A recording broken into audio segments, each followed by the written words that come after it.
Sejam bem-vindos ao episódio de dezembro de 2024 do Pod Manas. E a gente já está chegando na época de Natal, as casas estão ficando todas decoradas, todas cheias de luzes, árvore, Papai Noel, tudo muito bacana, todo mundo ama, né? Só que não. Às vezes as pessoas não amam, às vezes as pessoas acabam até entrando numa situação de depressão, de tristeza, o índice de suicídio aumenta bastante e por conta disso nós decidimos chamar neste momento duas pessoas que vão falar sobre saúde mental e sobre dicas para nós sermos bem mais felizes nessa época e comprarmos mais presente, inclusive. Né? E a primeira delas é o psicólogo, psicanalista, muitos psicos, assim, né? Aquela pessoa que entende tudo da mente, que é o Lucas Carmo. Daqui a pouco ele se apresenta melhor para vocês. E o Léo Castilhos, que é ator, professor de teatro, diretor. E aí vocês perguntam, mas o que é que ele está fazendo aqui para falar de saúde mental? Por que que ele está aqui? Porque teatro é algo que não é terapia, mas muitas vezes é terapêutico e muitas vezes salva vidas de pessoas que estão lá no fundo do poço e precisam só de uma molinha para voltar. E com isso, Léo Castilhos tem muitas vezes essa molinha. E sobre outras molinhas, Lucas também vai falar. Então, com vocês, nossos convidados, Léo Castilhos e Lucas Carmo. Quem é que vai se apresentar primeiro de vocês? Pode ser. Bom, tudo bem, gente? Meu nome é Lucas, sou psicólogo, sou psicanalista. Já atuo há 6 anos na área de saúde mental. Hoje em dia eu atuo tanto com atendimento particular como em saúde pública. Então, eu atuo no sistema primário, que é de prevenção e promoção de saúde, né? Que são as famosas UBSs, né? O postinho de saúde. Muito bom. Eu sou o Léo Castilhos, eu sou ator, sou improvisador, dublador, professor de teatro. Atualmente estou em cartaz com um espetáculo de improviso chamado Coronel Mostarda, com a chave inglesa na cozinha. Dou aulas de teatro. O que mais? E tô aí, pro que der e vier, né? E tô vivendo, E é isso. Eu ia te pedir primeiro, Lucas, só para tu contextualizares agora esse período do ano, que é dezembro, que a gente sabe que, por mais que tudo vire uma festa, mas na prática e nos consultórios dos psicólogos, quer dizer, para vocês muitas vezes é uma festa, porque eu acho que dobra o faturamento, né? Mas aí eu queria que tu desses alguns dados assim para a gente poder entender e mais ou menos quais as hipóteses do porquê que isso acontece. A gente entende, assim, a gente tem esse período do ano, onde é um período que existe uma ideia de que é o período onde a família vai estar, né, mais próxima, é o período de férias também escolares, as crianças também estão em casa, estão mais em contato ali com a família em geral. Então a gente tem uma ideia de proximidade, de todo mundo confraternizando, todo mundo junto, e nem sempre é essa a realidade, né, infelizmente. Né? Tem gente que não pode estar junto ali por algum motivo, por alguma razão. Então a gente tem o mês de dezembro, em geral, ele é aquele período, é um mês que provoca uma sensação, um sentimento de tristeza, né? Isso não significa que está atrelado com uma questão de saúde mental, com um transtorno, ou com algum tipo de diagnóstico, não. Mas é um período onde as pessoas estão muito mais suscetíveis a desenvolver alguma questão de saúde mental, né? Por não conseguir estar próximo da família, por... É um período de muita reflexão. O que eu fiz esse ano? Eu consegui atingir os meus objetivos? Consegui chegar onde eu queria? Ou ficou alguma coisa para trás? Então é um período de muita reflexão. E aí a gente tem um aumento exponencial de depressão, ansiedade. Quando a gente fala de diagnóstico, né? Mas aquilo também que não é diagnosticado, que é o sentimento de tristeza, é uma crise de ansiedade, provocado por, eu vou conseguir comprar o presente que meu filho quer, o brinquedo que ele pediu, eu vou conseguir fazer aquela viagem, o ano tá acabando e faltou fazer isso, isso, isso e aquilo. E agora, né? Eu não consegui cumprir as minhas metas. Então, é um mix de sentimentos, vem tudo isso muito junto, assim, muito próximo, e as pessoas vão tendo que lidar com tudo isso, né? Mas ninguém consegue cumprir todas as metas, né? Vamos combinar, né? É um desafio, é um desafio. Né? Tu conseguiste, Léo? Em Eu não 2004? lembro nem onde eu deixei o papel das metas, né? Imagina, esse já é uma meta para o ano que vem, né? Deixar no lugar que eu lembre. Que tu depois. possa Que conferir, eu possa né? conferir, assim. Mas eu acho que é isso, a gente tem metas que a gente define e não consegue, e tem muitas coisas no meio do caminho que às vezes acontecem, e se a gente não tiver aberto também para receber, né, essas coisas que surpreendem a gente, né, a gente vai ficar focado naquilo que a gente planejou e não deu certo. E tem muita coisa que a gente não planeja e surge como um presente da vida também, né? E no caso, quando chega nessa época de Natal, Léo, tu como ator começa a fazer também muitos trabalhos nas organizações, né? E aí eu queria saber da tua impressão em relação às pessoas. Se tu, tu não tens essa formação, né, de nada relacionado à saúde mental, mas as Quase pessoas... Quase tiveste, Eu foi? fiz 1 ano e meio de psicologia. Olha! Que legal. Eu fiz 3 faculdades que eu não terminei. Se eu juntar todas, falta 1 mês e eu me formo. Então eu sempre falo isso.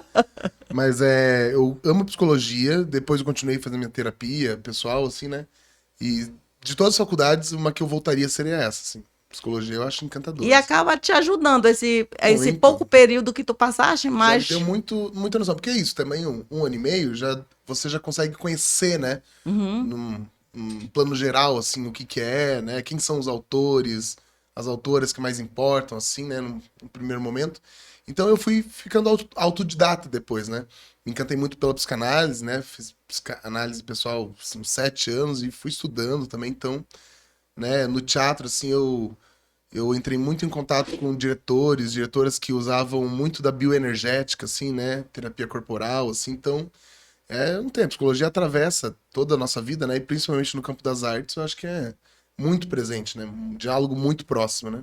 E as pessoas, às vezes, nas empresas costumam chegar perto de ti, assim, para até mesmo desabafar. Tu consegue perceber essa carência das Isso pessoas? é muito interessante, porque eu tava até falando pra Rosana, né, que o papel do teatro na empresa é muito ligado à sensibilização de um ambiente que ele não deve nem ser extremamente sensível, né? Ele tem uma dinâmica ali de foco, de objetivos, de metas, assim, né? De fazer a máquina funcionar, que é da natureza, né? Da proposta de uma empresa. Mas é formado por pessoas, Formado né? por pessoas. E o papel do artista é muito sobre isso, né? Lembrar, né, as pessoas de que elas são pessoas, de que, né, dessas frestas de humanidade que a gente consegue ter no ambiente, né? Que é um bom relacionamento com quem está à nossa volta, respeito, né, as trajetórias que levaram cada um até ali, possibilidade de essas pessoas criarem vínculos para além também, né? E que sejam vínculos saudáveis, assim, né? Que elas possam trocar em outros níveis. Isso normalmente facilita os próprios objetivos da empresa, porque tem muitos estudos sobre isso, né? Então, quem está mais confortável trabalhando, quem está mais tranquilo, se sentindo à vontade no ambiente de trabalho, vai produzir mais, vai produzir melhor, né? E o papel do artista muitas vezes é isso. E você perguntou isso de, as pessoas vêm falar às vezes de uma tristeza. Sim, porque muitas vezes o artista chega lá e ele ganha um papel, assim, né? Desse tio que vem de fora, esse meio pai, meio mãe, assim, que dá um colo em algum lugar, né? Então eu lembro de ter feito já, por exemplo, uma intervenção de palhaço, assim, uma vez numa empresa de produtos químicos lá em Curitiba. E era isso, então a gente atravessava, né, aquele ritmo, né, deles no meio do dia, assim, entrava no escritório e ginástica laboral, né? Então todo mundo tinha que levantar, dar aquela esticada. Aí nisso um já falava do outro, que tem problema nas costas. Aí um pegava e já, né, e isso ia trazendo esse relaxamento das tensões ali, né? E realmente, de vez em quando chegava um no canto assim e falava, aquele ali você tem que pegar no pé, porque aquele é muito chato, tipo, meu Deus, né? Dá uma reclamada. Então, é isso, né? Às vezes tem uma pressão ali no ambiente, né? Que a inserção de um palhaço ou de um artista ajuda a dar né? Abrir a panela, assim, né? E fora esse desenvolvimento das soft Soft skills skills, mesmo, com né? certeza. que são muito Porque importantes, né? Então, porque carisma, é, né? Escuta na empresa, são coisas muito necessárias, né? pois é. E, inclusive, por exemplo, eu que também atuo na área de gestão de pessoas, eu percebo até o aumento de número de atestado, né?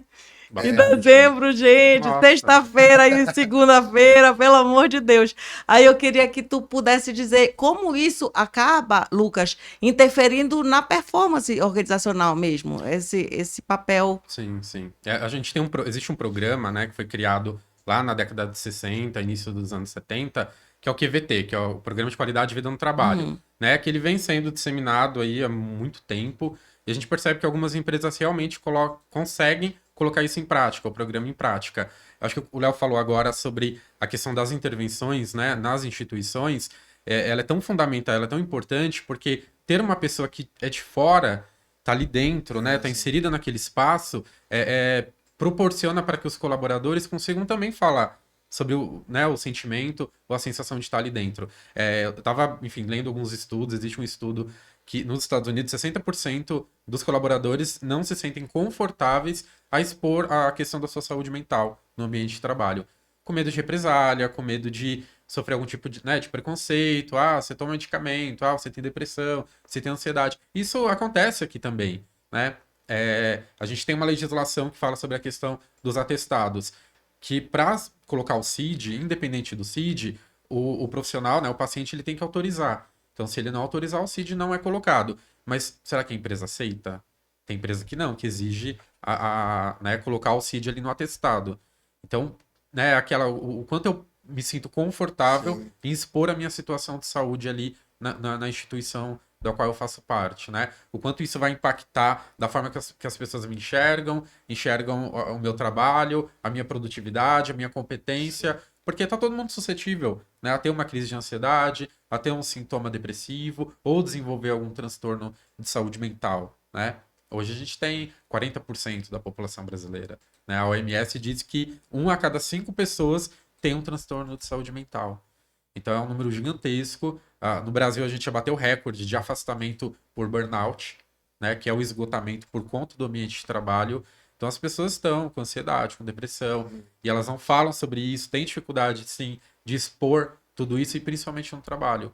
Acho que com medo de toda a situação, de ser mandado embora, enfim, isso. E o que eu acho curioso é que muitas vezes a gente fala assim, né? Primeira coisa que eu acho curioso é isso que você fala, né? De como que a pessoa vai falar sobre isso, né? Porque às vezes é isso, faltei porque machuquei minha perna, né? Então, às vezes tem esse clássico que parece que precisa ir pro físico, né?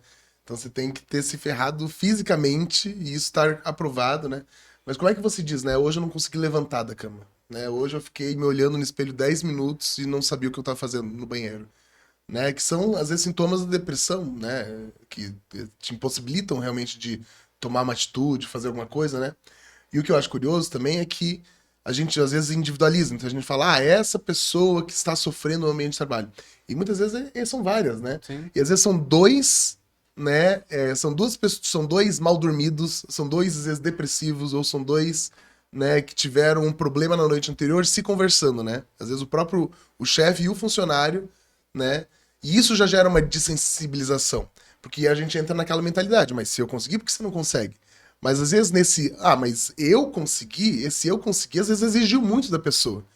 E daí é isso, às vezes o chefe, por exemplo, para dar um exemplo, ele já tem que ir, mesmo que mal dormido, mesmo que depressivo, mesmo que tendo discutido ferozmente com alguém da família na noite anterior, né?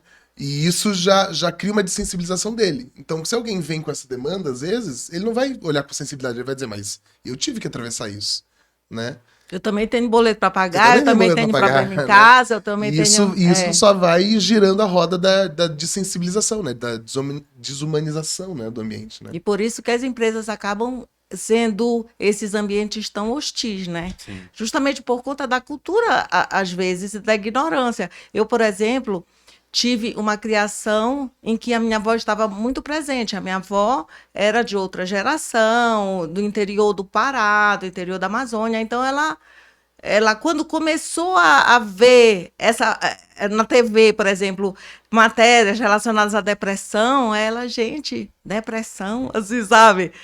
Isso aí, no meu tempo, eu resolvia com uma pilha de roupa suja e um tanque, Sim. sabe? Por quê? Aí, os ditados, né? Cabeça vazia, oficina do diabo. Se a pessoa realmente não tem o que fazer, então ela não vai se curar. E eu cresci tendo isso como verdade. Toda vez que eu via alguém em depressão, eu digo, gente, isso aí tá faltando uma Falta coisa pilha pra de... fazer. falta uma pilha de roupa. Até que eu fiquei em depressão, sabe? E assim, aconteceu numa empresa por onde eu passei, que eu vi realmente uma gestora de pessoas pegar minha pasta e sair pelos departamentos, olha aqui, meus atestados, sabe? Aí sabe o que aconteceu? A partir daí, praticamente eu virei uma promotora do Instituto de Psiquiatria onde eu frequentava, porque ela queria me ridicularizar. Só que os outros funcionários, vendo que eu tinha um problema mental, eles começaram a me procurar para saber onde que eu ia me tratar. Sim. E quando eu vi, eu já tinha indicado para mais de 20 pessoas, assim, o lugar onde tinha psiquiatra, sabe? Porque as pessoas não tinham coragem de cogitar a possibilidade de ter algum problema, sabe? Justamente porque não aparece. Sim. Vou falar uma coisa que eu falo nas aulas de teatro, que é, a gente tem dois eixos principais no teatro, né? E que estão ligados às máscaras teatrais, né? Que é a tragédia, que seria um eixo vertical, né? Que está ligado à verticalidade do ser, né? O fato de que somos bípedes, de que estamos tentando um contato com o divino, a nossa coluna vertebral, a retidão da justiça, da moral, né? Então a tragédia pessoal, né? Que é esse lugar de você com você mesmo, você com seus deuses, com seus objetivos. E a gente tem o lugar da comédia, né? Que é uma linha horizontal, né, que tem a ver com você comunitarizar, por isso comédia, né, o comum, comunitarizar, compartilhar, né, tem a ver com a mesa de bar, tem a ver com no horizontal todo mundo é igual, o sexo, né, e é isso, e o que eu acho interessante desse exemplo também é que é isso, a comunitarização da tragédia, né, a comédia muitas vezes é um compartilhamento das tragédias pessoais. Então é exatamente isso, né? Todo mundo ali vivendo uma tragédia pessoal, com sua questão, com seu problema, com sua dificuldade, né? E de repente você traz esse lugar quase cômico, assim, né? De tipo, você revelou que todo mundo ali tinha essa tragédia, né? E virou uma coisa compartilhada. Então isso é uma coisa que gera muita pressão, né? O fato de cada um ter que se isolar no seu próprio sintoma, na sua própria tragédia, assim, faz gerar uma questão terrível, assim, né? Acho que até uma questão de empatia mesmo, né? Eu participei de algumas palestras, alguns eventos em empresas, e sempre no final, assim, da palestra, o pessoal vinha conversar comigo, você tem um cartão, um contato, eu tenho uma filha, ou minha esposa, ou meu marido, ou minha avó, enfim, precisa de fazer terapia, não tá bem, tá com algum sintoma, com alguma questão, então dali surgia diversas demandas, né? Não era só do colaborador ali da empresa, mas era uma questão familiar também que contribuía para esse adoecimento, né? Fazer a captação, né? De paciente ali durante as palestras também. E até porque, por exemplo, o primeiro psiquiatra que eu fui, e assim, eu já tinha passado por tantos problemas na minha vida, e eu ficava com vergonha de estar ali só porque o meu ambiente de trabalho não era bacana, sabe? Porque eu achava isso muito pouco perto de tudo aquilo que eu já tinha passado. E eu já tinha vencido tudo aquilo. E eu estava engatada numa coisa mínima, sabe? Aí eu falei, poxa, doutor, eu fico até com vergonha de vir aqui tomar seu tempo. Eu sei que eu estou pagando, mas de qualquer forma eu podia estar atendendo outras pessoas mais necessitadas, assim.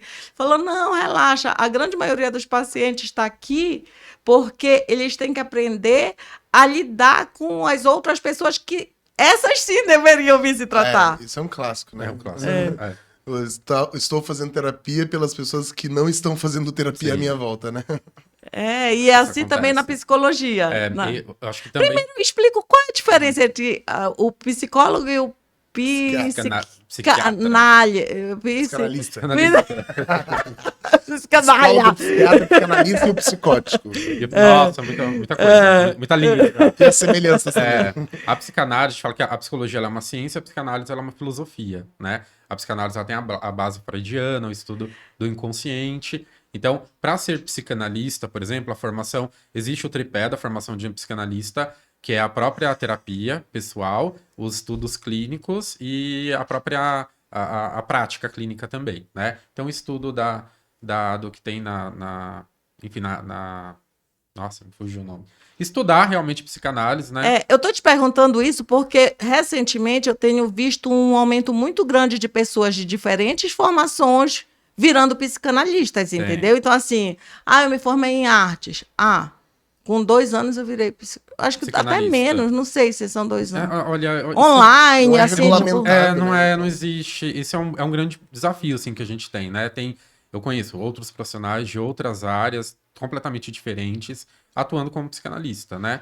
E aí é uma formação que hoje você tem um curso de 3 meses na internet, curso de formação em psicanálise, 3 meses. A pessoa sai de lá e começa a atender. Só que o que é estabelecido pela IPA, que é a Sociedade Internacional de Psicanálise, são pelo menos 2 anos de formação, né? De formação de estudo teórico, mais a formação clínica, né? Que é a prática clínica e a análise pessoal. Então, somente depois de um período longo é que a pessoa está habilitada para exercer a prática psicanalítica, como terapeuta, como psicanalista mesmo, né? Dentro da psicologia, a psicologia é uma ciência, então a psicologia a gente tem diversas abordagens. Então, dentro da formação, a gente também tem a psicanálise, mas ela não é uma obrigatoriedade. Todo psicólogo é psicanalista, não. Né? A gente escolhe a abordagem que quer atuar, mas a psicanálise ela pode ser uma formação fora da psicologia, uma formação independente. E, por exemplo, um exemplo, eu tenho um amigo cirurgião plástico. Então, é comum, muitas vezes, eles receberem pacientes de outros colegas deles que fizeram alguma coisa muito errada, sabe? Então, o peito ficou para cá, a bunda ficou meio para o lado, e aí tem que consertar. No teu caso, como psicólogo, isso acontece também? Hoje, acho que, no particular, acho que nem tanto. Já na atuação na saúde pública, existe um processo que é o processo da transição de gênero mesmo, que é um protocolo bastante rígido, é um protocolo novo para todo mundo, assim, para os profissionais em geral conhecerem, que a gente ele exige a avaliação psicológica, o acompanhamento psicológico para que a pessoa, né, esteja apta para o procedimento cirúrgico, seja mastectomia, esterectomia, enfim, a mamoplastia masculinizadora, independente do procedimento. Então, ele exige que o paciente ele seja acompanhado por um período mínimo de 2 anos, né? Então, esse é um exemplo. Também tem um outro protocolo, que é o protocolo para bariátrica, que também, pelo Ministério da Saúde, exige 2 anos de acompanhamento prévio ao procedimento e pós o procedimento. Pós, dificilmente a pessoa volta, né? Infelizmente. Mas previamente ele exige. Então, essas são algumas questões relacionadas às mudanças corporais, né? O que a gente tem ali de estrutura. O que é obrigatório, é exigido para conseguir dar continuidade no processo. E isso é tão importante, né? A gente, às fundamental. vezes, negligencia isso. E muitas vezes são essas pessoas que têm preconceito com o tratamento na área de saúde mental, né? Sim. Uma amiga minha, ela tinha um relacionamento com um cidadão que fez bariátrica. Só que ele se negou a fazer o tratamento. Ele se negava a ir para um psicólogo porque ele dizia que ele não era doido, sabe? Então, que ele ia fazer, sim, a bariátrica, porque os médicos diziam que ok para ele fazer, mas ele se negava a ir para o psicólogo. E aí só deu tudo errado. Tá. Assim, a gente tem um índice muito alto, por exemplo, das pessoas que fazem bariátrica e após o procedimento, né, depois do período de recuperação, se tornam alcoolistas. Então, o consumo absurdamente alto de álcool, ou também existe a questão de não se identificar com o próprio corpo, com o novo formato do corpo, e aí compra roupas com um número muito maior, e aí se olha no espelho, existe uma disforia ali da própria visão, experiência corporal, e isso vai contribuindo para gerar um quadro de ansiedade, um quadro de depressão, até mesmo conseguir desenvolver uma questão de personalidade, um quadro de um transtorno de personalidade. Então, isso é muito característico. Por isso que esse acompanhamento ele é imprescindível. No caso desse cidadão aí, ele começou, sabe, a fazer bullying com o gordo? Sim. E aí, tipo, ei, há meses atrás tu tava muito mais gordo que essa pessoa. Só que a pessoa já acha que é outra. É muito louco isso, né? E outra coisa que é muito louca, eu queria perguntar pro Léo, esse ambiente do teatro. Porque é interessante que, assim, não sei se é uma regra, mas a grande maioria das participações que eu fiz, assim, em alguns cursos e tudo, quando as pessoas vão se apresentar, gente, parece que é tudo problemático, tudo problemático, assim, sabe? E a arte é uma forma de refúgio, né? E é muito revelador, né? Eu acho que eu trabalho principalmente como eu trabalho principalmente com comédia, assim, eu passo muito por isso que eu falei também, de ver essas coisas se revelando, né? Então é um momento que as pessoas têm ali pra tá sem o parente por perto, tá sem a mãe controladora por perto, tá sem, né, os colegas de trabalho que enchem o saco, assim, e a pessoa vai ali, ela se solta, e ela, né, fala o que ela realmente pensa, né? E o que é interessante do teatro é que o que rege, né, o encontro das pessoas que vão ali para uma aula de teatro tá além de um objetivo tão definido assim, né, como vamos trabalhar juntos nessa empresa, ou vamos fazer esse curso, ou temos essa afinidade musical, né? Então as pessoas se encontram por algum encontro mesmo, né, pelo próprio encontro. Então elas vão ali, cada uma por um objetivo. Ah, quero me soltar, quero mais, quero talvez viver de teatro, né? E nisso eu acho que é muito interessante porque uma pessoa, um indivíduo, vai mexendo com a estrutura do outro, né? Então é isso. De repente você tem muita baixa autoestima, mas de repente você vai para um lugar ali onde as pessoas estão super dispostas a dizer: não, ei, peraí, você é incrível, você é lindo, você. Olha, eu vejo isso em você, né? E as pessoas, como cada uma está no seu próprio processo, né? O que eu acho mais bonito assim das aulas, principalmente de improviso, né? Que é onde eu trabalho muito, é esse trabalho, é esse processo das pessoas darem devolutivas uma para outra, né? Então as pessoas começam a se acompanhar nesse processo, é muito, né? Eu faço teatro desde muito pequeno, então tem uma coisa que eu vejo muito mais de fora, que é esse processo da pessoa, meu Deus, como é que eu vou conseguir um dia subir no palco? E daí dá 3 meses a pessoa tá saidinha, fazendo piada, né? Fazendo um corpo estranho no palco, assim, tudo mais, né? Mas realmente, mexe com estruturas muito internas, né? Ser visto, né? A relação aprovação e desaprovação, né? Então, tanto a necessidade extrema de ser aprovado, tudo que eu falo é para receber uma aprovação, tudo que eu faço, né? Sempre brinco, né? Como diretor de teatro, uma das coisas mais terríveis que tem é a pessoa tá lá fazendo um monólogo, ela termina o monólogo e fala: então foi assim que eu matei a Valéria. Ela termina e ela... E aí, foi bom? Né? E daí você tá naquela fantasia, naquela magia, assim, de repente a pessoa já, né, já entra algo no sistema dela que diz: mas e aí? Foi certo? Né? Foi certo ou foi horrível, como sempre você faz, né?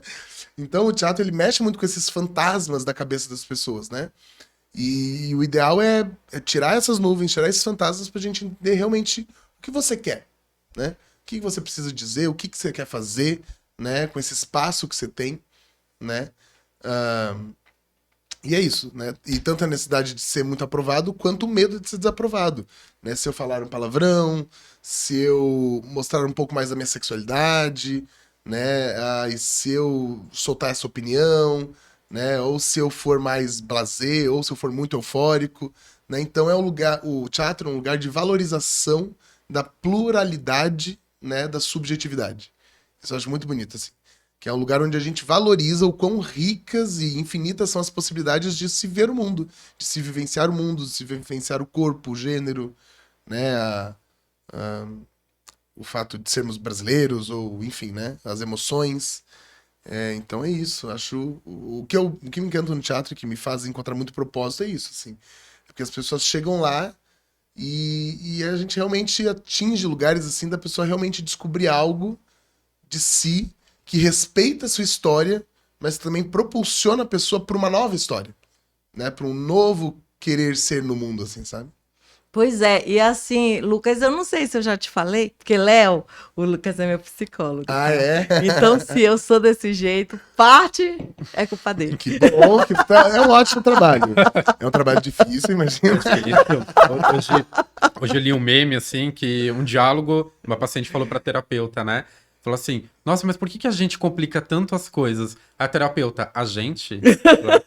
Acabou ali. Falei, não, cada um com a sua responsabilidade. Não, engraçado que quando eu falo assim, olha, ele é meu psicólogo, aí, mas não levem, aí eu digo, né, mas não levem muito a sério, porque eu quase não faço as sessões direitinho, porque pra pessoa não me ter como referência, né? Porque se Olha. não, poxa, ela é meio doida, então é culpa do psicólogo, eu já não vou. Não, mas não é isso. A mesma coisa eu falo pra personal, meu amigo, aí eu tenho um personal, meu amigo, que ele diz assim, me apresenta como teu amigo, não me apresenta como personal, não. Queimar o filme. Não. O outro que é cirurgião plástico também. Eu digo, olha, ele é meu amigo, ele é cirurgião, mas eu ainda não passei por ele, por isso que tá meio esquisito assim ainda. Mas eu não sei se eu já te falei, por isso que eu tô falando, eu não sei se eu já te falei, porque Sim. muitas coisas eu já falei, né? Sim. Muitas coisas que não se fala em lugar nenhum, mas Sim. para o psicólogo não pode mentir, né? Não, É. pode mentir. Não dá Por pra quê, mentir, né? Não dá pra mentir, não dá pra mentir também. Então, assim, o teatro foi uma das saídas para mim, no caso, né? E, assim, engraçado que não foi algo partido de mim. Eu estava nesse processo de depressão e tudo, aí a minha filha estava me percebendo muito, muito, muito triste, aí foi que ela apontou, mãe, você lembra que quando você ia pro teatro você era mais feliz? Olha Por só. que você não volta? Ah, só que era na pandemia, eu acho, não sei direito, sabe?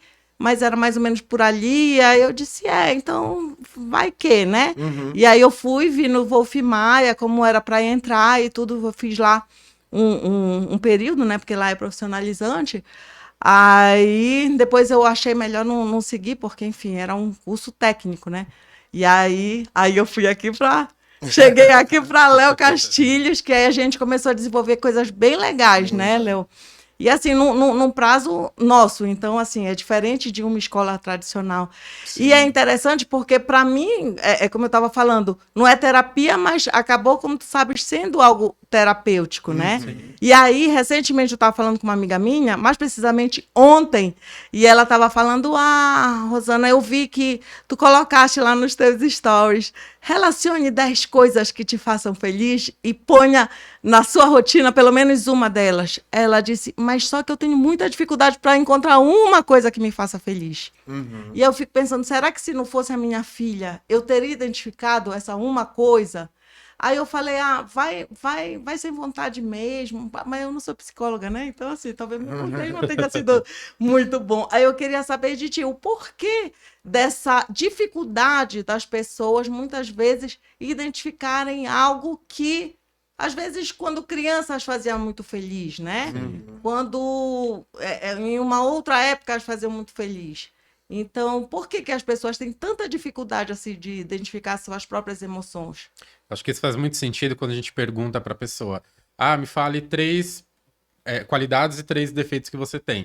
Defeitos, a pessoa, nossa, sou isso, aquilo. 30. Qualidades. Nossa, qualidade. Eu sou... demora pra poder identificar, né? Demora muito tempo. Então, acho que isso já diz muito sobre identificar aquilo que faz bem pra gente, que faz a gente feliz, né? Quando eu inicio um processo terapêutico com um paciente, eu sempre falo que a regra fundamental é a abstinência e neutralidade. Então, eu me mantenho totalmente fora cluído ali do meu papel social, do meu papel Lucas, e entro na persona, né? Sim, sim. Como terapeuta. Então, nada do que é meu pessoal, de valores, nada, entra ali durante o processo terapêutico. Eu não falo, olha, mas eu acho, não. O acho não importa, não é interessante ali, né? E eu falo muito para os pacientes na necessidade, na importância que a gente tem de fazer esse cuidado da saúde mental de forma integral. Saúde é isso, é o bem-estar biopsicossocial. Então, se eu não estou bem com o meu corpo, eu não tenho saúde. Se eu não estou bem com a minha saúde mental, eu não tenho saúde. Se as minhas relações sociais não estão boas, eu não tenho saúde. Então, eu preciso muito juntar tudo isso para que, de fato, eu consiga dizer eu sou uma pessoa saudável. E o que é tudo isso? É fazer o que gosta, é além, né? daquilo que é trivial do dia a dia. Acordar cedo pro trabalho, trabalhar o dia todo, aí pega trânsito, pega transporte lotado, aí tem estresse no trabalho, chega em casa, vai comer, toma um banho, vai dormir e começa tudo de novo. O que que você tem de novo na E tua qual seria vida? uma dica, assim, para a pessoa identificar aquilo que ela realmente gosta? Eu acho que experimentar. Experimentar é uma coisa importante, né? Recentemente eu comecei a fazer aula de crochê. Eu Hum, falei, eu sempre tive uma vontade de aprender a fazer alguma coisa. Eu falei, mas crochê ali, não sei se eu tenho essa habilidade toda, assim, né? Eu comecei vídeo no YouTube lá, não consegui aprender. Eu tenho uma prima que faz super bem. Falei pra ela, me ensina a fazer o ponto básico ali, a trancinha, o nozinho. Ah, vamos lá. Comecei a fazer. Bom, comecei de algum lugar. E aquilo pra mim se tornou também algo terapêutico. Sei fazer bem? Não. De vez em quando tem que parar, desmontar tudo, refazer. Mas eu acho que o processo de experimentar, ele é fundamental, porque a gente vai descobrindo a partir disso. Às vezes eu não sei mesmo, né? Muitas vezes a gente precisa do olhar do outro. Você teve sua filha que falou pra Sim. você, ó, lembrou lá quando você fazia teatro, você era mais feliz, né? Te fazia bem, por que que você não volta? uhum. Então, às vezes, o olhar do outro ali, É, perguntar pro outro, também pode ser algo positivo. Ah, Léo, o que que você acha que eu seria legal, que eu poderia fazer uma coisa diferente, uma coisa nova? E aí o uhum. Léo vem com alguma ideia. Eu falei, poxa, eu vou considerar essa ideia. Talvez seja algo que eu me descubra, que me faça bem, que me valorize e algo que eu vou conseguir juntar ali para fazer essa manutenção da saúde. Sim. Então, acho que experimentar, não ter medo, né?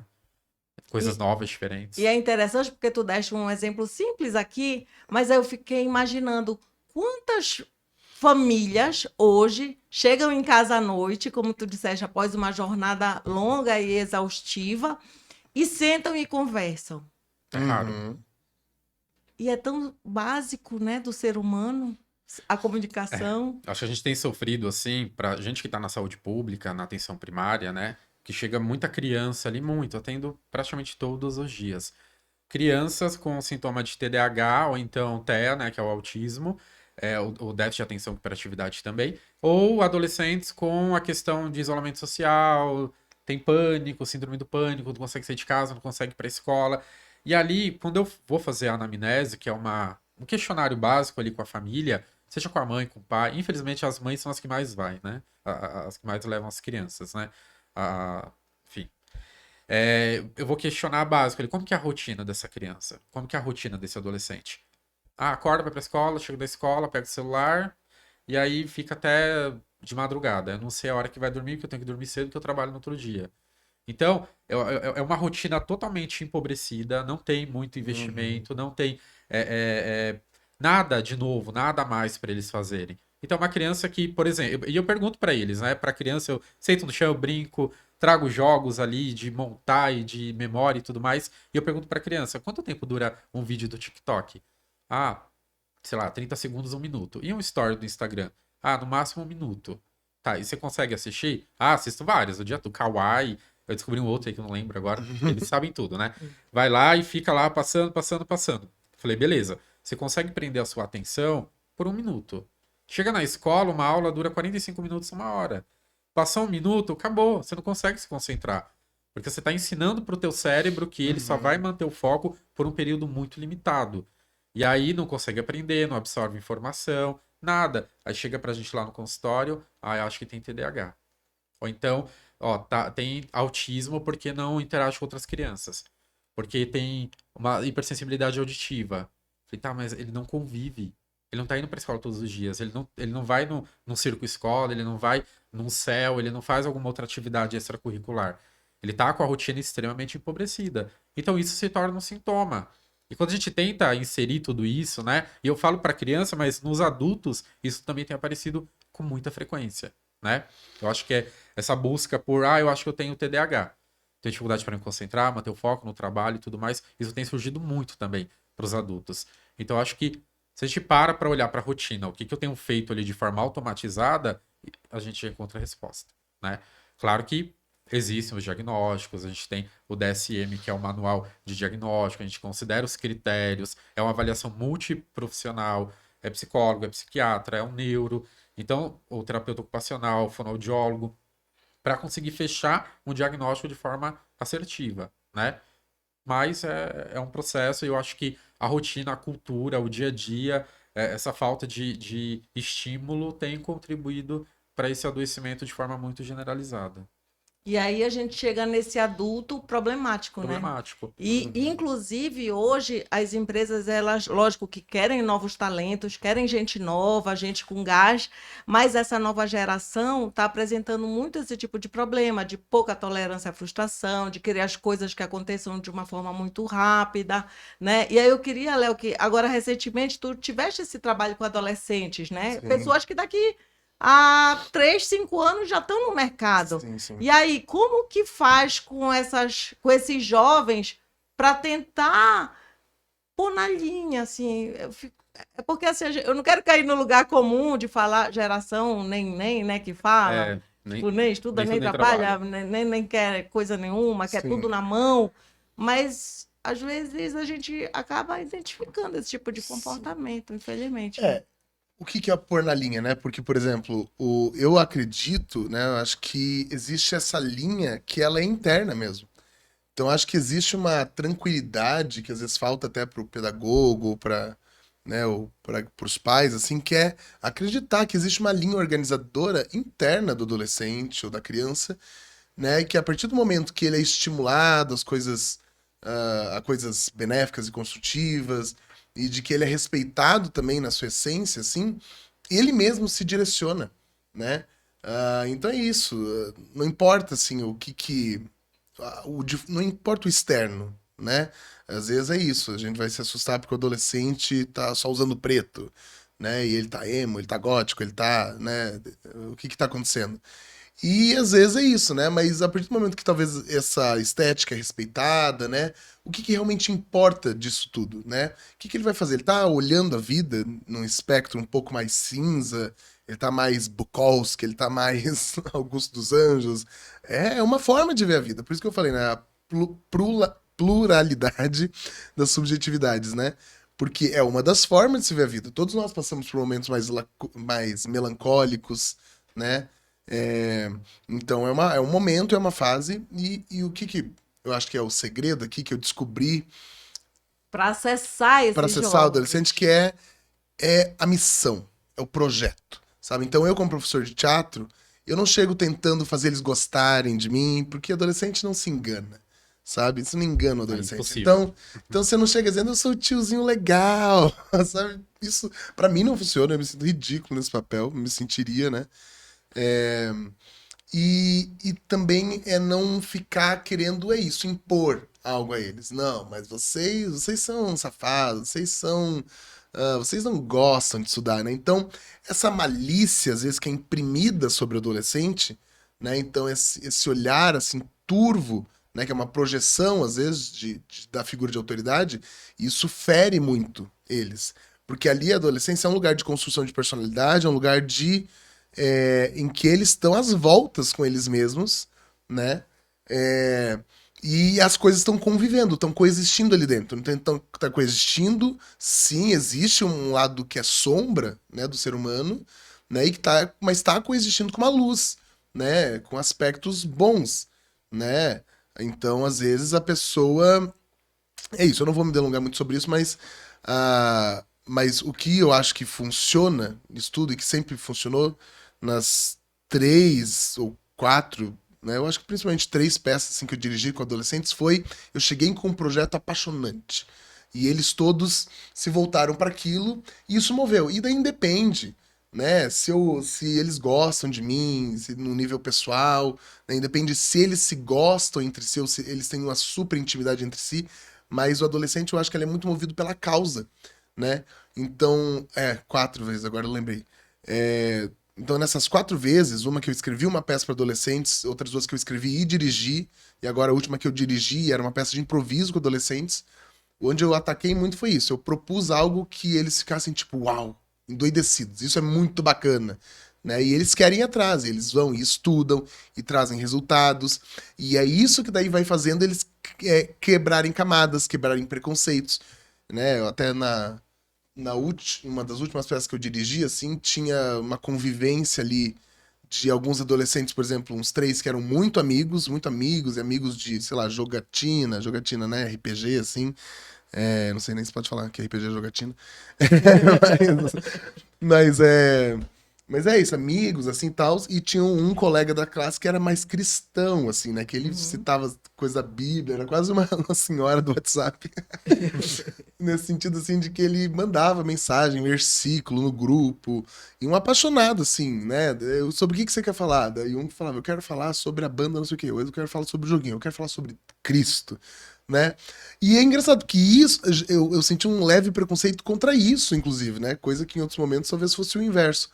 Mas eu sentia que alguns ali da turma tinham um pouquinho de pé atrás, assim, com ele ser tão, né, abertamente, né, talvez até um pouco fervoroso em relação a isso, né? E eu fui dando espaço para que ele pudesse se sentir confortável ali na sala de trazer isso, que é uma coisa que para ele é importante, que atravessa ele.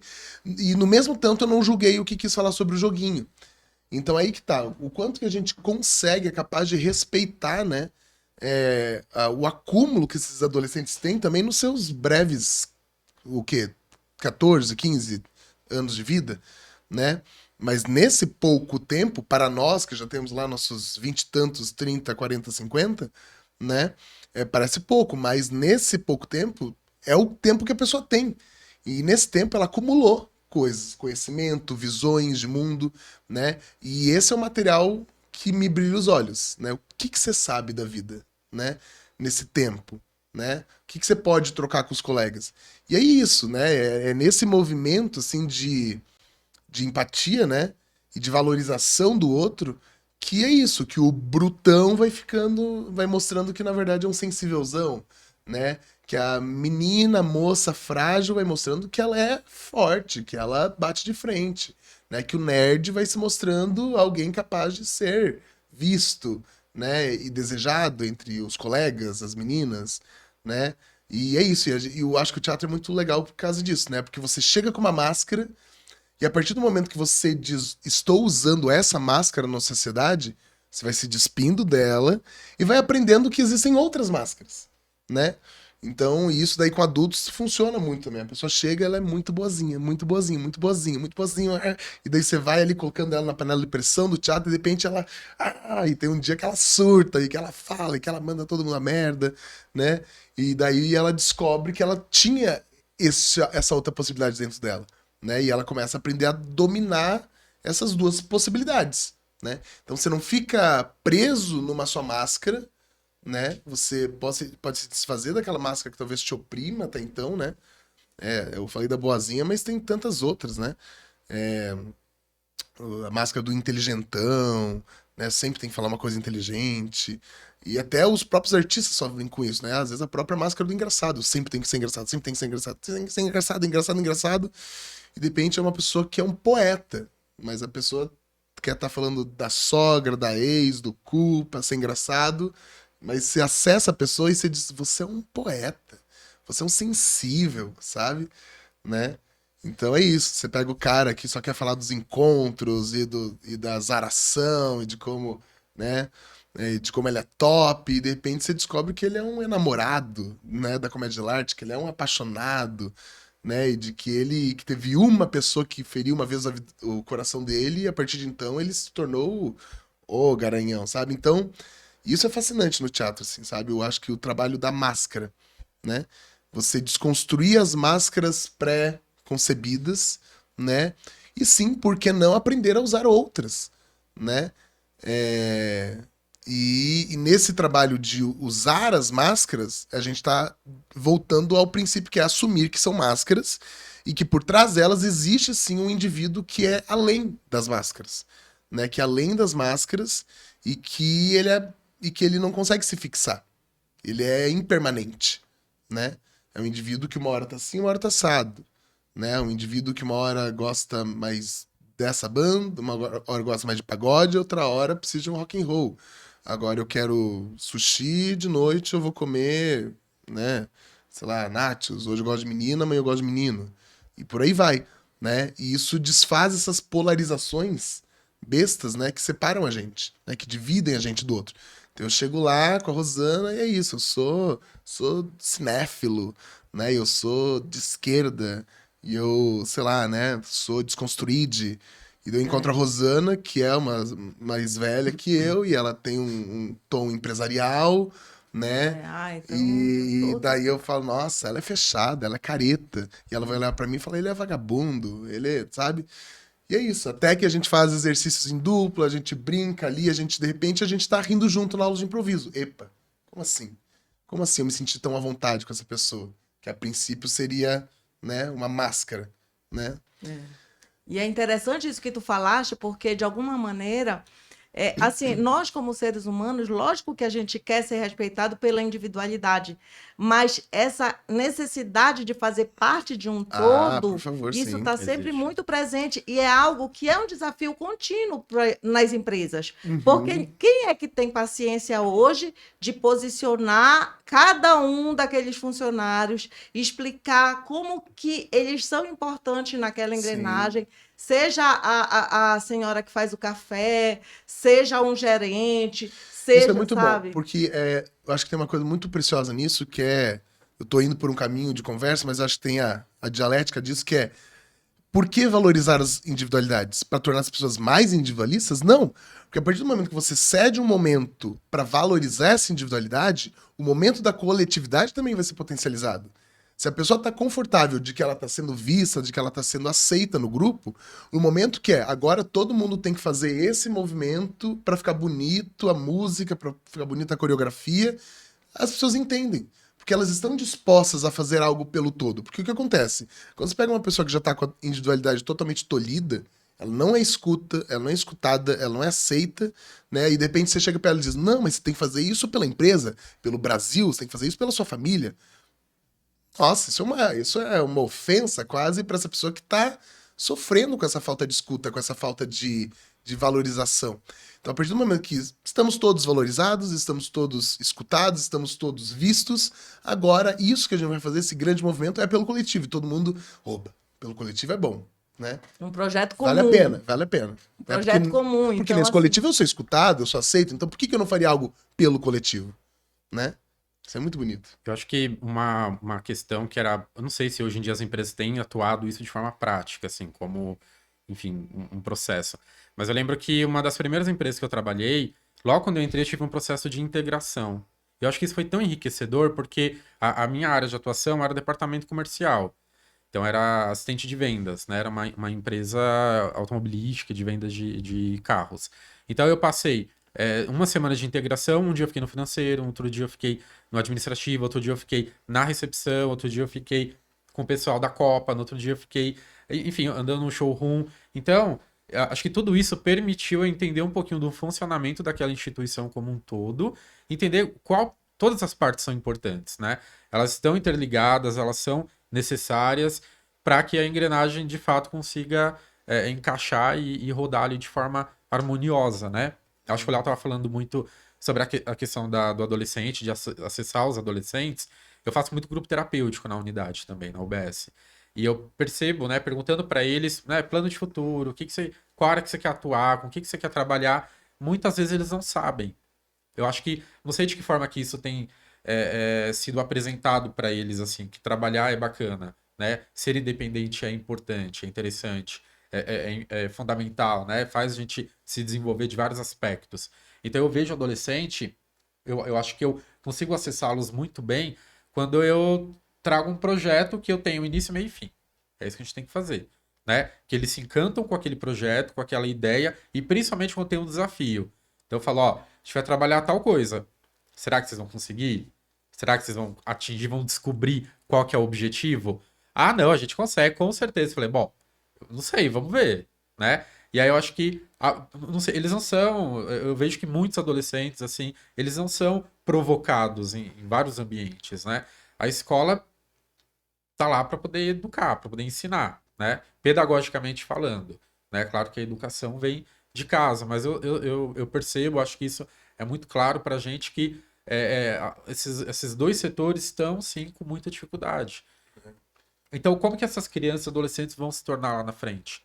Num trabalho, numa empresa, como que eles vão conseguir atuar? O que é muito interessante que você falou agora também, que é isso, né? Eu acho que também existe muito foco ao adolescente, sabe? Então, imagina, a pessoa já tá ali construindo sua personalidade, em conflito, às vezes, consigo mesma, com suas questões, entendendo sexualidade, entendendo estética, entendendo pra onde que elas vão com a vida delas, né? Começando a bater aquela água ali, né?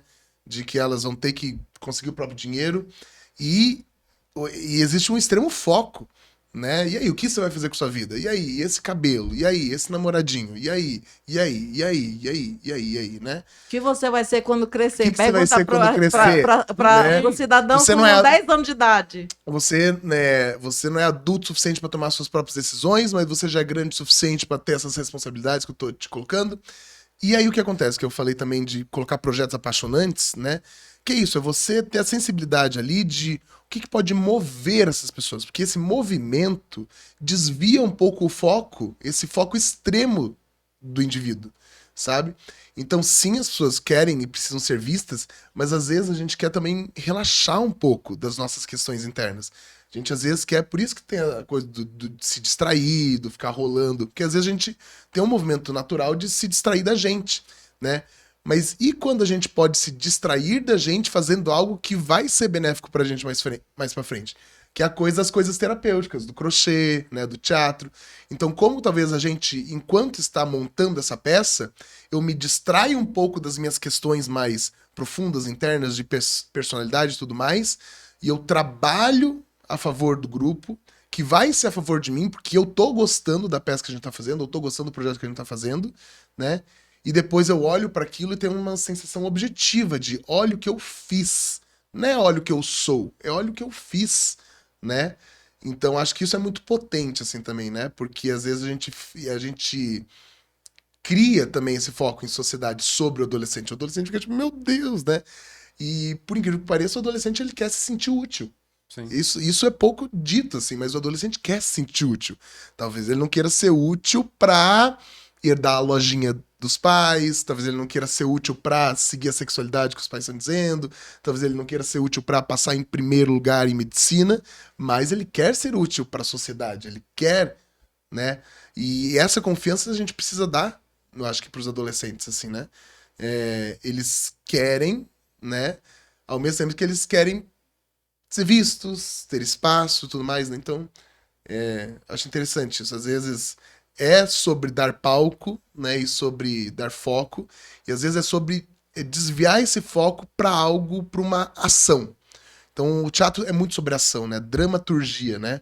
Drama é ação, turgia é escrita, né? Então, a dramaturgia é escrita da ação. Né? Então, uma novela, ela tem aquela escrita das ações que vão acontecer na novela. Então, a pessoa entra no quarto de hospital, né? Enfim, né?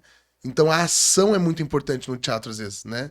Então sim fala, sim escuta, sim, mas tem um momento que vamos fazer alguma coisa com isso, né?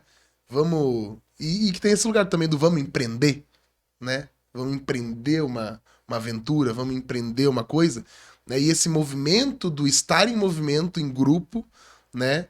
Ele reorganiza as coisas, né? E isso, por exemplo, nas empresas, como tu estás falando, vamos empreender, é o que se chama de intraempreendedorismo. Você tem que estar dentro da empresa na condição de funcionário, mas motivado o suficiente, mas trabalhando o suficiente, dando sangue suficiente, como se você fosse o dono. Uhum. Sim, mas Você só não vai ganhar que nem o dono. É outra história. Mas assim, qual a motivação? Qual o motivo que leva a essa ação, né? Porque existem muitas teorias sobre motivação, muitos estudos, muitas formas de ver e de agir quando se quer provocar motivação dentro de uma empresa, mas nada mais é do que o motivo que leva à ação daquelas pessoas, né? E assim, a gente vê, por exemplo, eu lembro quando eu era criança, eu olhava a torcida organizada. Eu ficava pensando, gente, o que faz essas pessoas estarem penduradas? Eu lembro da cena, era numa caminhonete, assim, falei, gente, tá um sol em Belém, um sol desgraçado, todo mundo apinhado, assim, dentro de uma caminhonete, indo pro estádio do engarrafamento. Digo, por que eles estão aí?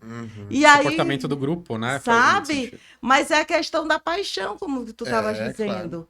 E aí eu queria te perguntar, Lucas, se existe essa dificuldade, assim, de se motivar mesmo, a automotivação, né? Para você trabalhar numa determinada organização ou é melhor me dar um atestado, pelo amor de Deus? Eu acho que quando a gente estava falando sobre a questão de identificar aquilo, né, o que faz bem pra gente, o que é legal, o que é interessante, acho que a motivação ela entra nesse nicho, né? Eu acho que dificilmente hoje a gente fala só de salário como um fator decisivo para escolher uma vaga de trabalho, né? Eu vejo a geração Z aí, né? A Gen Z, né? Falo, enfim, sei, são várias hoje em dia. Mas eu vejo muito eles pensando sobre a questão flexibilidade de horário, é um trabalho híbrido, eu tenho que ir todo dia ou não tenho que ir todo dia, eu tenho benefício, eu tenho férias de 30 ou 15, como que é? Eu tenho outros benefícios de Gympass, não sei. Enfim, acho que tem vários outros aspectos que hoje em dia são muito mais motivacionais assim do que o próprio dinheiro, né? Acho que e várias instituições acho que têm conseguido se adequar, se adaptar a essa nova realidade. Porque a motivação, claro, a gente pensa, primeiro a motivação tem que ser interna. O que eu gosto do que eu tô fazendo, faz sentido para mim, né? O que eu tô produzindo é algo que me faz bem ou não? Sei lá, né? Não é algo que só tô lá para ganhar o dinheiro, não. Então você não vai ter futuro naquilo. Não adianta, não vai ter. Não vai ser um trabalho que você vai conseguir subir de cargo, que você vai conseguir evoluir, vai conseguir ter grandes ganhos. Não vai ser. Infelizmente, não. Agora, eu gosto do que eu faço com amor, eu tô lá porque eu quero, né? Dar um atestado, por exemplo, poxa, eu realmente tô adoecido, eu preciso descansar, então eu tô dando atestado porque eu sei que é importante eu me cuidar. Ou eu tô dando atestado porque eu não quero ir trabalhar. Qual que é essa motivação também? Então, eu acho que é um caminho antes, né? Para Sim. conseguir identificar tudo isso. E assim, eu acho que tá tudo bem também a gente assumir que tem trabalhos que eles são o trabalho pelo trabalho, assim, sabe? Tipo, não, nem todo mundo precisa estar super apaixonado na hora que tá fazendo trabalho, né? Então, ah, né? Sei lá, eu tenho que ir lá todo dia, eu tenho que verificar se as matrículas dos alunos estão, né? E daí você vai recortar para a infância das pessoas e ela, nossa, quando eu crescer eu quero trabalhar com matrículas. Tipo, não, não existe isso. Mas eu acho que da mesma forma como existe no teatro, a gente tem duas possibilidades às vezes. A pessoa chega no teatro às vezes, né, e vem de outras áreas, e se for uma escola boa, uma aula boa, pode ser que a pessoa ou tenha um grande salto, assim, de às vezes, tipo, larguei meu emprego, nossa, aquilo me fazia muito infeliz, ou relacionamento, cortei o relacionamento. Tem muita gente que chega na terapia assim, Nossa, né? Segunda semana de terapia, larguei aquela família, larguei essa pessoa, né? Larguei meu emprego.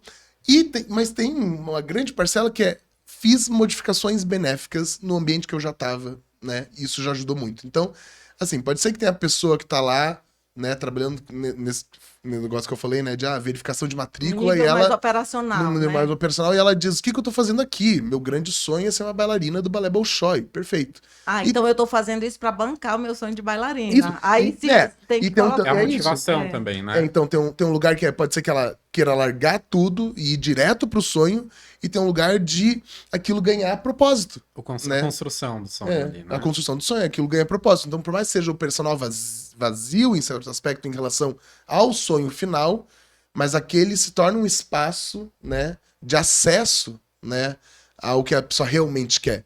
Às vezes é só pelo dinheiro esse trabalho aqui, mas o dinheiro que vai vir disso vai me ajudar a ter a alimentação que eu realmente quero ter, né? Para a noite poder ir para aula de teatro, né? E Sim, também às vezes sim. tem uma coisa, né? Só o dinheiro pelo dinheiro, né? Só para poder comprar mais coisas, ter mais experiências, né? Isso também vai se tornando um discurso vazio hoje em dia, né? Mas qual experiência, né? Que nem eu falei, eu acho que a gente tem que dar um voto de confiança para os jovens, assim, né? Um voto de confiança no sentido de que eles querem trabalhar. Mas assim, mas a geração antiga eu acho que se assusta porque a geração nova quer trabalhar, mas quer questionar o que é trabalho.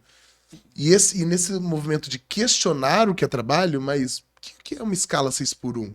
Né? O que é? Por que eu tenho que, né, isso? Por que isso eu não podia ter feito em casa? Né? Ou enfim, né? Ou coisas assim, parecem muito afrontosas, assim, às vezes, para pessoas que acham, né? Para uma geração que talvez acha que você já tem muita sorte de ter um trabalho, né? Então, realmente, eu acho que tem um conflito geracional aí que passa um pouco por isso, né? De trabalho ser um valor muito absoluto, né? Para uma geração que, ok, tivemos conquistas, né? No último século, até em questão de direitos trabalhistas e tudo mais. Mas e agora? Né? O que é trabalho de fato? Por que trabalhar? Para quem trabalhar? Né? quando e da onde trabalhar, né? E eu acho que isso aí entra no campo da psicologia também, né? O quanto as perguntas assustam, né? Nossa, totalmente, assim.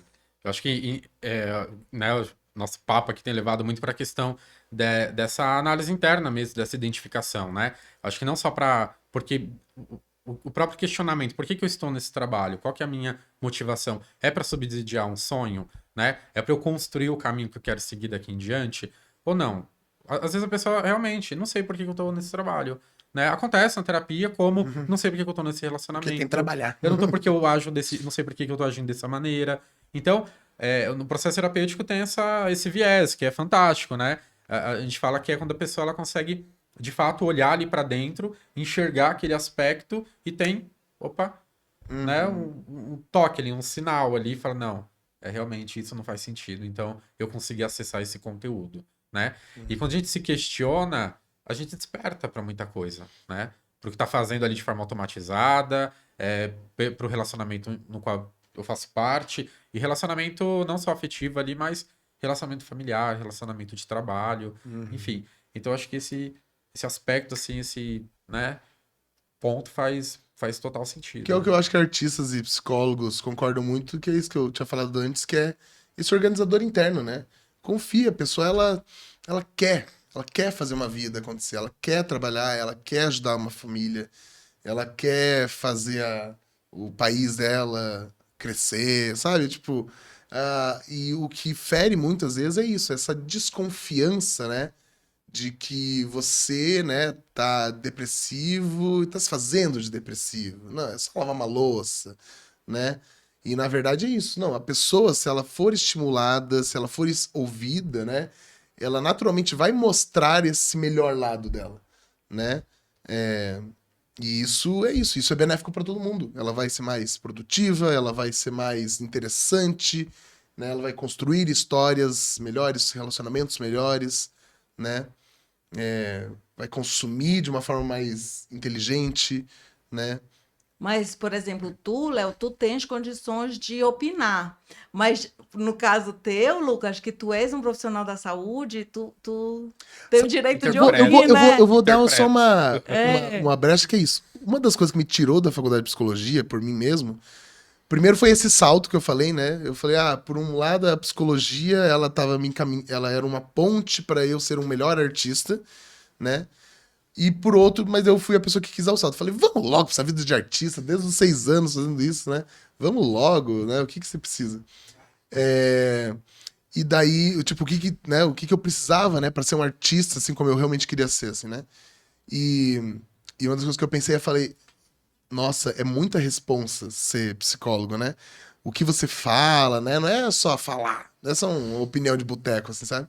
Então, isso é uma das coisas que eu pensei. Eu falei, eu quero ser responsável na condução das minhas aulas, tudo mais, quero ter todo o embasamento, mas tem um lugar de uma liberdade artística que eu comecei a pensar, será que eu vou ter isso? Porque toda hora eu vou estar falando a partir de um lugar de psicólogo, talvez, assim, sabe? Então esse foi um lugar que eu falei assim, que você falou de, né, você pode opinar por causa disso, né? Porque às vezes eu posso falar umas coisas, assim, né, então... Porque tanto no teatro quanto em pessoas que fazem tratamentos psicológicos, eu já vi situações em que chega um determinado momento, dali a pessoa não passa. É interessante, né? Porque, por exemplo, você vai crescendo, crescendo, crescendo, evoluindo, evoluindo, evoluindo, mas chega num ponto, não, Léo, eu não vou apresentar porque, enfim, né? E aí, não, então, às vezes some e nem dá satisfação. A gente fala do limite terapêutico, né? Acontece também. Aí onde a tu pessoa- fala, tu explica o que é isso, aí depois o Léo diz, porque acontece no teatro também, né? Nossa. Uhum. Eu costumo falar assim que não existem, não existem abordagens terapêuticas assim para determinados pacientes. Eu acho que existem pacientes para determinadas abordagens. A psicanálise, por ela ser um mecanismo, eu digo, ela é muito mais ético do que moralista. A psicanálise não é moralista, né? Eu acho que a regra fundamental ali da abstinência e da neutralidade, ela deveria ser fundamental para todo tipo, acho que de trabalho que a gente tem que lidar com a subjetividade da outra pessoa. Mas no ponto onde eu estou ali de sujeito suposto saber, que o paciente me coloca naquele lugar de que eu sei muito mais sobre ele do que ele mesmo, é uma responsabilidade gigantesca, né? Ou seja, ele tá ali para buscar uma resposta. poxa, minha vida tá assim, eu tô fazendo isso, eu preciso saber o que que eu faço, Pera, essa resposta não sei eu que vou te dar. Essa resposta você vai descobrir aqui. Mas e se a pessoa for uma mulher e estiver apanhando todo dia do marido? Tu não vai dar essa resposta? A pessoa consegue chegar nessa resposta. Mentira, que Chega. a mulher passa 1 ano de tratamento e tu não fala. Ô, doida, sai daí. Tu não fala, Lucas? Depende. Eu acho que tem um lugar que ela vai ouvir isso.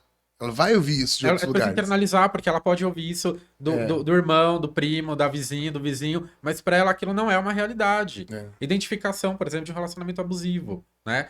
Então a pessoa ela pode viver anos num relacionamento tóxico e ela não identifica, mesmo que tenham 30 pessoas falando isso pra ela. Porque o comando, né? O que se deve ou não deve fazer, isso é bem mais fácil de achar. Agora, o lugar da psicologia também acho que tem esse lugar da elaboração. Você falou assim, né? As pessoas chegam e não jantam, né? Puxa vida, eu tenho valorizado cada vez mais isso, assim, né? Que é o momento realmente, né? Da refeição, né? E tudo mais. Que é um momento de elaboração. Então, muitos dos problemas que a gente tem, às vezes, é porque as pessoas não estão elaborando, né? Então, elas passam pela experiência e, como você disse, né? Daí já tem que dormir para a próxima experiência e aquilo e aquilo. Isso em tudo. No que a gente precisa fazer, tipo, tem que trabalhar. Dorme, tem que trabalhar de novo. E até em coisas nossas, né? Que são da nossa responsabilidade, assim, íntima, né? Vai de um relacionamento pro outro, né? Ou vai de uma amizade para outra, né? Não pensa muito sobre, mas o que deu errado naquela? Agora você tá entrando numa nova, e aí, como é que, né? O que é igual, né? Esse Você tá processo de repetindo. elaborar é justamente esse processo de recuo, né? Em relação à sociedade, do jeito que ela tá, que eu acho que tem no âmbito analítico, assim, também, né? E tu falaste uma palavra que eu julgo muito importante em qualquer situação, que é responsabilidade. É. E aí, hoje em dia, o que é que eu percebo? Ainda agora tu falaste sobre diagnósticos, autodiagnósticos, que até Sim. o Instagram faz, né? De Nossa, TDAH, testinho né? online. Você clica lá e aí, surpresa, você tem um burnout. Vamos É. comemorar, né? Sim. E assim, é só marcar. É impressionante. E outra coisa que eu acho que ficou muito banalizada foi essa questão da responsabilidade. Porque não é só o autodiagnóstico, é o diagnóstico do outro. Ah, é psicopata. Ah, é narcisista. Ah, sabe? Aí não teve responsabilidade emocional. Ei, o cara só não quis ficar contigo. Não é obrigado. Sim. Sabe? É nomear, né, o comportamento ali. Mas não teve. Não, assim, eu sou mulher, então tem lugar de fala. Mas o que eu vejo de mulher, sinceramente, que se relaciona com alguém e por alguma razão não dá certo. E aí ela afirma, ele não teve responsabilidade emocional. E mais um pouquinho ele já é narcisista. Sim. O que é narcisista? Eu não sei, mas ele é, sabe? Ah, eu olhei lá no somos. Google. No Google tá dizendo que ele é, Tá. então ele é. Sabe? Todos somos, né? Todos somos narcisistas. Assim, Não, né? sem contar. E eu quero uma medida protetiva para ficar mais emocionante, né? Mas eu acho que essa banalização, de forma geral, eu vejo muitas vezes na questão de diagnósticos. A pessoa faz uso de algum medicamento, né? Um psicotrópico ali. E conversando, né? Eu vejo isso onde eu trabalho, vejo isso no consultório, vejo isso em outros espaços. Ah, eu tô tomando Rivotril. Você tá tomando quanto? Nossa, eu tô tomando 3. Será que eu tô tomando muito? Ah, não, preciso conversar com o meu psiquiatra. Ou então eu falo, tô tomando esse Talopram. Ah, mas isso é leve, né? Ah, eu já tô no Alprazolam. Aí fala, não, mas, você toma aí esse Talopram que é melhor. Já tomei esse, não foi legal, entendeu? Então é uma banalização, acho que de forma muito generalizada, assim, do diagnóstico, né? Acho que um exemplo, assim, o DSM a gente tá na 5ª versão, que é o Manual Diagnóstico de Transtorno Mental, né? É pela APA, American Psychological Association, pela American Psychiatric Association, enfim. São vários institutos que redigem esse Não documento. é bagunçado, né? Não, é super responsável. Mas da 4ª edição para a 5ª edição foram incluídos 50 novos transtornos, né? Tanto que um dos diretores do livro, do programa, ele saiu, que ele não estava de acordo, ele saiu. Um deles é o luto. Então, assim, até 14 dias é considerado luto. Ok, tranquilo. Mas isso é uma doença? É, o luto como um diagnóstico, que é o transtorno de depressão maior, TDM. Então, até 14 dias a pessoa sofrendo por a perda de algum ente, uma pessoa que ela ama. 14 dias, ok. 15 dias, não. Aí já é um diagnóstico. Isso é terrível, né? Porque às vezes a pessoa gastou a primeira semana só na burocracia. E o luto né? são 5 etapas. Só na burocracia de conta Enterra enterra e translado do corpo, e não sei o quê, e missa de 7º dia, e conversa com todo mundo, e anuncia pra todo mundo. Aí quando a pessoa chega no 6º dia, ela já perdeu 5 dias dos Já 15. perdeu, Ela só tem 10 agora, vamos logo com esse luto, hein? 15 dias é um transtorno, Pronto, agora já diagnóstico. pode chorar. Então, não, agora você vai receber um laudo, vai receber um CID e vai começar a tomar medicação. Então, eu acho que, mesmo tendo, né, um documento, um manual, com vários critérios ali diagnósticos, esse diagnóstico ele precisa ser muito responsável, né? Voltando mais uma vez à questão da responsabilidade. Porque não dá pra gente dar CID para todo mundo, não dá para entender que todo mundo tem um diagnóstico. A gente precisa entender a subjetividade de cada um, né? Eu acho que no ambiente de trabalho, quando eu vejo essas trocas, assim, da medicação, ou então de banalizar, ansiedade, não. É que você não tem muita coisa pra fazer. Arruma mais coisa pra fazer, você já tá de boa, assim. Então isso coloca a gente mais uma vez naquele lugar de banalizar e de ignorar e não valorizar o sofrimento da outra pessoa. E isso tá muito comum, né? Ficar acusando o outro de qualquer coisa, né? Sim. Como se todo mundo agora fosse psicólogo, Acho né? que o acesso, né, essas ferramentas que a gente tem na internet de autodiagnóstico, né, eu já vi vários, de TDAH, de autismo, de depressão, de ansiedade, tem as escalas, né? Claro que dentro da psicologia a gente tem a psicometria, que são os testes específicos para ser aplicado somente por psicólogo. Então, e tanto que quando a gente vai comprar o teste lá, a gente tem que deixar o CRP, é tudo, né, direcionado assim bem, bem direitinho.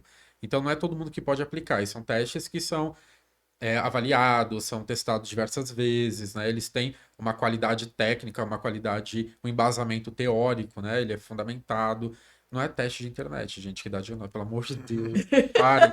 Parem agora com esses testes online. Mas essa questão de relacionamento, isso acaba impactando muito no trabalho, não é? A pessoa foi deixada por. Como é que fala, gente? Assim. Deixada? Como Não, assim? enfim, o parceiro, parceira não quis mais. Aí a pessoa fica triste. E aí ela não consegue trabalhar. Né? E aí a empresa tem que dar uma atenção para isso. Sim, sim. Mas também isso não justifica que ela comece do nada a acusar esse parceiro, essa parceira de crimes muitas vezes, né? E tem acontecido dentro das Acontece. organizações. E aí o departamento de gestão de pessoas fica, tipo, como é que eu posso ajudar? Sei lá, vai na delegacia, mas sem saber exatamente o que está acontecendo, né? Acho até para poder direcionar ali, né? É porque isso que eu estou falando, a palavra vale, mas como que mede? Quem é que está falando a verdade? Quem não está? Sabe? Hoje existem muitas formas de você agredir uma pessoa. Você olha feio para ela, mas como que mede se é feio para agredir, se é um feio porque a minha cara já é feia mesmo, já estou te olhando, tá achando que é contigo, mas não, na verdade, a minha cara que é feia mesmo, assim, sabe? É muito delicado isso. Como é que tu orientas essas pessoas assim? Não, ei, para. Não viaja, não é contigo. Tipo, todo mundo termina em algum momento, sabe? Como é que faz? Então, eu acho que pensando no processo de autoconhecimento ali, de autocuidado, que é o passo inicial, né? Eu costumo falar, calma, vamos fazer terapia.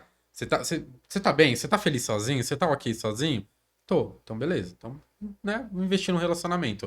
Não tô bem sozinho, não tô mal, tô ansioso, tô depressivo, tô cheio de coisa, cheio de problema.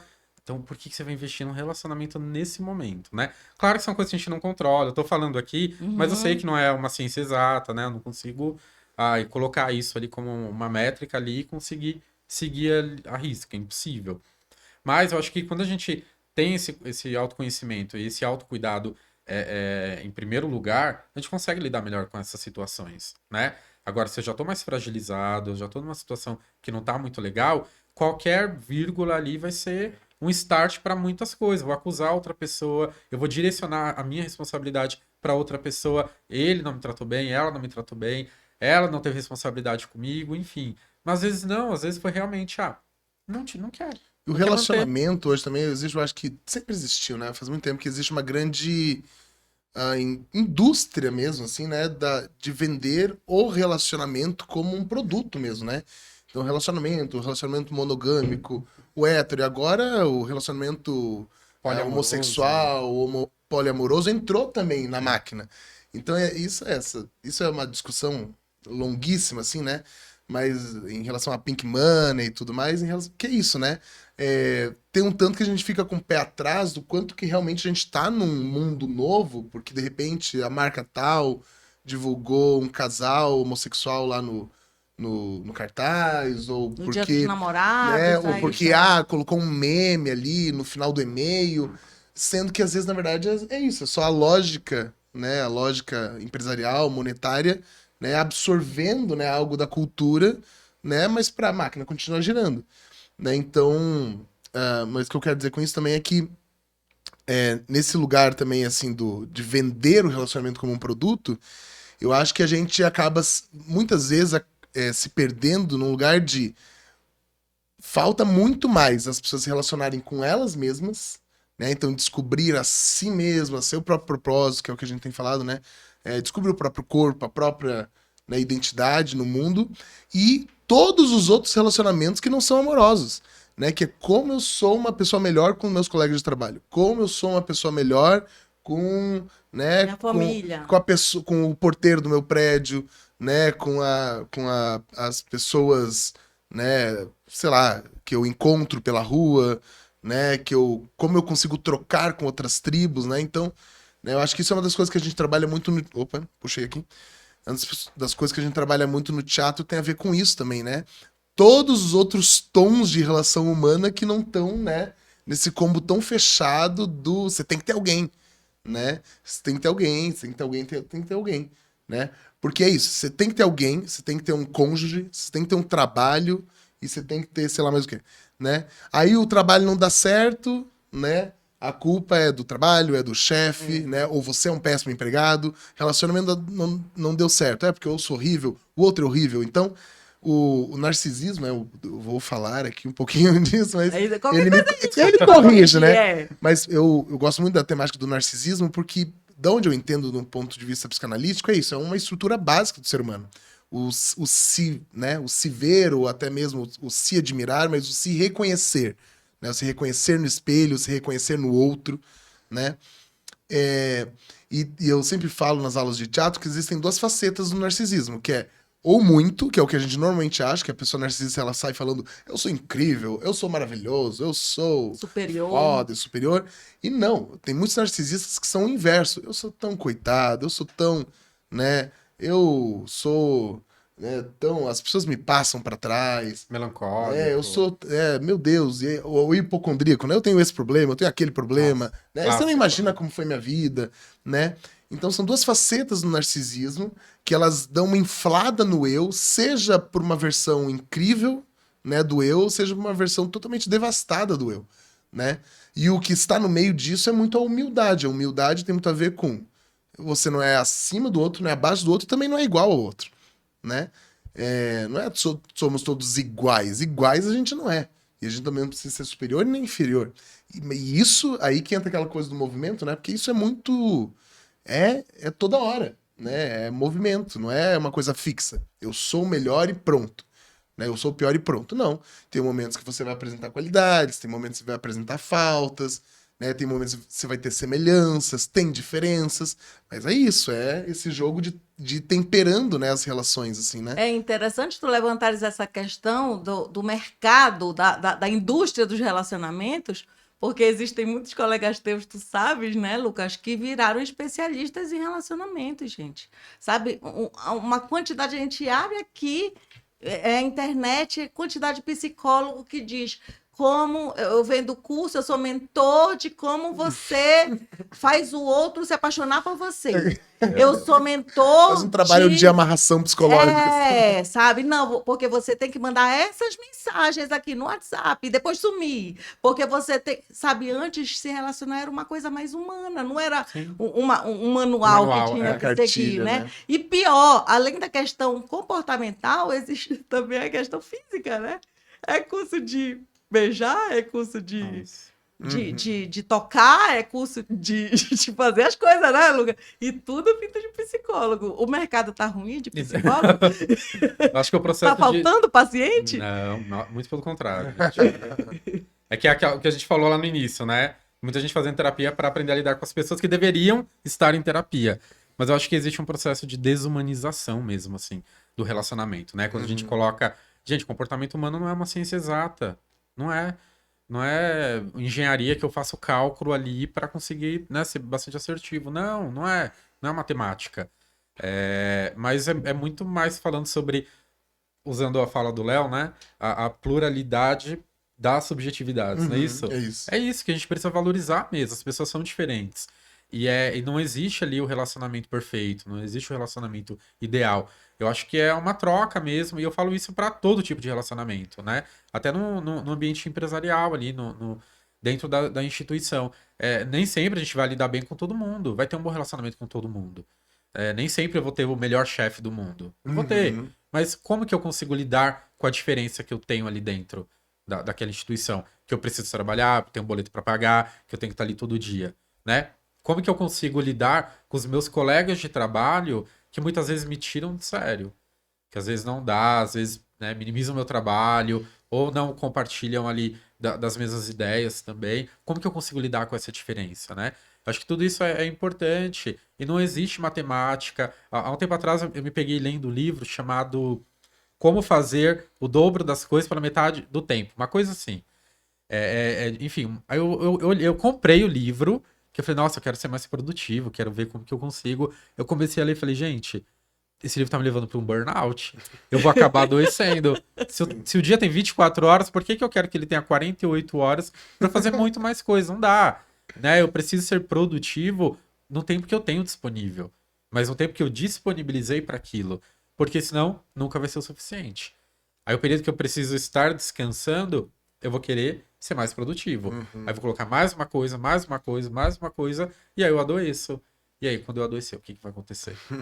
É fácil escrever esse livro, uma página, uma linha, assim, Uma só linha. fazer as coisas metade pior, né? Metade pior. É fazer metade pior. Aí dá para fazer, porque é um negócio, assim, impressionante, essa gourmetização do ser humano, né? Então agora você tem, se você quer ser um homem de valor, você tem que fazer o check em checklist, determinadas características para você poder pertencer a essa categoria. Se for a mulher, gente, assim, é o retrocesso total, né? Sim, e acho que é um advanto, assim, sei lá, que da tecnologia que a gente tem, Aham. da questão de conseguir juntar os perfis ali, né? A gente tem as métricas, tem ali, eu coloco que eu gosto de viajar, eu gosto mais de praia, eu gosto de beber mais cerveja do que outra coisa. E aí ele vai buscando qual que é o perfil que dá match, né?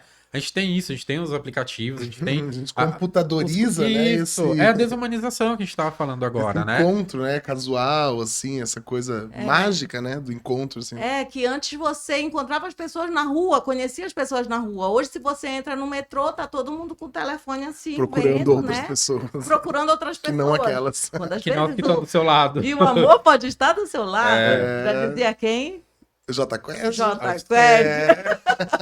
E a gente fala de alterações anatômicas que a gente tem já por conta até do uso do celular, né? Olha o dedo, assim, que a gente apoia o telefone, assim. Se todo mundo perceber, já existe uma alteração anatômica. E realmente, tá todo mundo assim o tempo todo ali, né, focado naquilo ali na tela e desumanizando qualquer tipo de relação.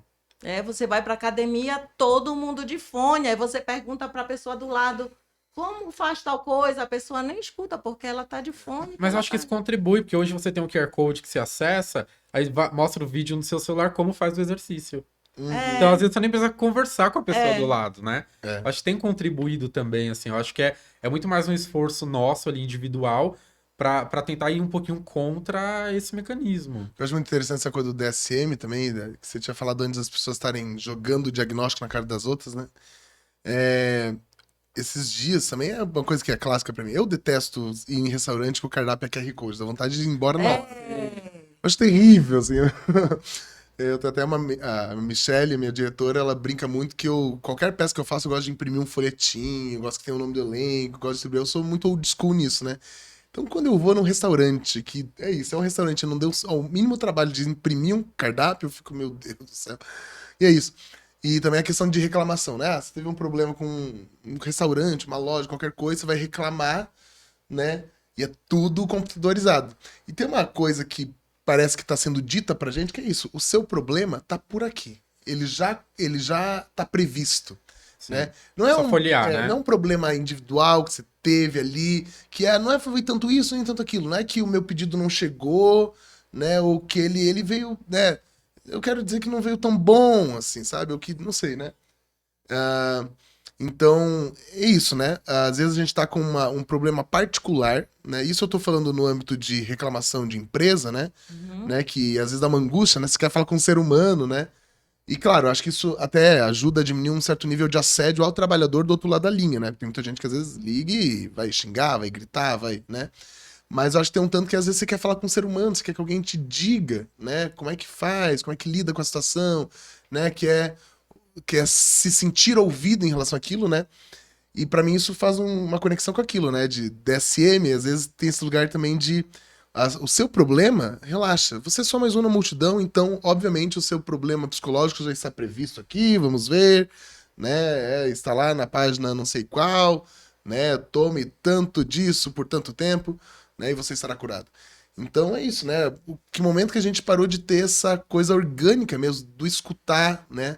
Do se sentir atendido, né? Por um ser humano, né? Ou de se sentir ouvido como, né? E a psicanálise tem muito esse lugar, né? De ouvir um a um, né? Caso a caso, né? Quando a gente fala... Aquele sofrimento não é como qualquer outro sofrimento, né? Por mais que tenham semelhanças, né? Mas é o sofrimento daquela pessoa, né? Sim. E quando a gente vê o avanço da inteligência artificial, isso aí toma proporções muito maiores. Sim. Porque aí, cada vez menos, o ser humano é motivado a pensar. E ele começa a acreditar que realmente a computação, a inteligência artificial, no caso, vai apresentar resultados melhores que ele. E ele acredita nisso, sabe? Sim. E aí para de pensar. Então, por exemplo, é uma tendência, lógico, nas empresas, até essas que buscam certificados de qualidade, implementar sistemas de gestão de qualidade, essa questão da padronização. Mas padronização em que o limite seja o bom senso, né? Já aconteceu, mas isso há uns 20 anos, por exemplo, quando eu comecei a estudar marketing de serviços, acho que era uma especialização que eu estava fazendo, um MBA lá em Belém, e aí eu fui no McDonald's. Aí era McFish, não sei se alguém é da época do McFish. E aí eu adorava o molho no McFish. Vocês não são do tempo do McFish, não? Eu comi, mas eu não lembro. Eu lembro. Gente, o molho era uma coisa maravilhosa. Aí eu disse assim, eu quero um McFish com molho extra. Aí ela falou assim, não, mas a gente não tem molho extra. Eu falei, então tudo bem, me dá 2 McFish, só que eu só quero molho. Aí tu põe esse molho desse McFish no outro McFish, que eu quero 2 molhos em um McFish. Só que eu não tava perguntando quanto era. Eu queria molho, queria muito molho, muito molho. E aí ela disse, não, mas a gente não faz isso. Sabe, gente? Que custava. Como que você pede muito molho? Você só quer um pouco mais de molho. Não, mas eu estava disposta a pagar o preço de um sanduíche inteiro só pelo molho. E ela disse que não era possível. Por quê? Porque não estava no padrão. Vou contar uma anedota que aconteceu comigo nesse mesmo sentido, que esses dias eu fui numa gráfica e daí eu precisava... O que eu precisava fazer? Eu precisava mandar um documento para eles imprimirem, eu assinar, escanear, aquela coisa clássica, né? E mandar o documento de volta. Aí eu cheguei lá e paguei o preço, né? Do escanear, né? E eu paguei mais R$1 por cada vez que tanto quando eu mandei o arquivo pro WhatsApp da copiadora, quanto para quando eles me mandaram o arquivo de volta. Aí depois eu fiz essa pergunta, eu falei, mas deixa eu entender uma coisa. Como é que eu vou começar o processo do scanner se eu não te mandar o arquivo em algum momento? Então, tipo, isso já não tá dentro do preço de escanear, porque em algum momento eu preciso te mandar o arquivo para imprimir, né? Escanear, eu poderia ter chegado já com o documento, mas é isso, eu precisava mandar o documento para imprimir, né? Mas é isso, como é que você vai imprimir? Então eu paguei o preço da impressão, mas eu também paguei o preço de mandar o arquivo pro seu WhatsApp. E eu falei, e depois que você escaneou, se eu não te pago o valor de você me mandar o scanner... Eu te paguei o scanner, mas você vai ficar com o meu scanner? Né? E daí eu fiquei absurdado, assim. Eu falei... Eu comentei com minha namorada, minha sogra, assim, eu falei, não é possível isso, gente. Aí eu voltei lá, e daí uma hora eu perguntei pro gerente assim, mas como é que é isso? Né? Tipo, se eu não pago, né, esse valor, assim, é o valor referente à internet, sei lá, né? R$ 1, imagina, pra mandar um negócio. E o que eu achei interessante é que, pra eles mandarem, tinha esse R$ 1, mas até pra eles receberem. Nossa. Então eles cobravam por eles receberem a coisa. Mas é isso. Isso é o absurdo por si só, mas o final é ótimo que eu falei assim, mas e aí, qual que é a solução? Daí ele falou, traz um pendrive e tá tudo resolvido. Eu falei, meu Deus, o pendrive. Quem tem um Não lembrava pendrive mais. em 2024? Com nuvem e tudo Traz mais. aí um disquete. Falei, caramba, é verdade. De repente eu me senti meio burro. Falei, pendrive? Isso era o certo de se fazer? Tá bom, né? Mas é a falta do bom senso, muitas vezes, que antes era algo tão básico, né? Do entendimento dentro das relações em uma sociedade, mas Sim. hoje está faltando mesmo. Sim. Cada um parece que tem a sua própria regra, né? Totalmente.